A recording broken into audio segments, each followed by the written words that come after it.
ba, kuya? Paano masabi? Tinatanong ko nga eh, nagdodroga ka ba? Idaragtas niyo ako para masigurado niyo?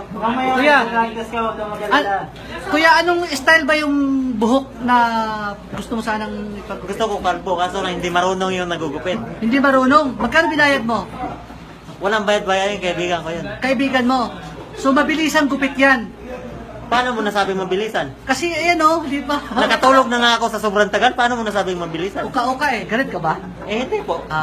So, hindi ikaw ang sumaksak. Linawin na natin, hindi ikaw ang sumaksak. Eh, paano ko naman aminin yun?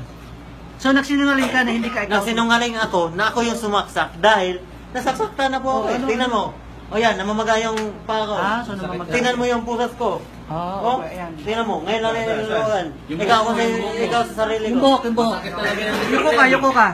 Yung buhok, ayan, di pa tapos. So, ayun o, sugat-sugat pa. Yung upa, patingin niya, kuya, patingin mo. So, yun o, di pa tapos yung buhok o. Bumata ka ba? Kaya gumamit ka?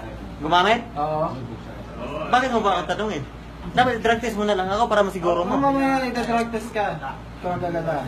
Hindi mo na makikita sa sarili yung pangangatawan ng tao, sa mukha ng tao. Oo.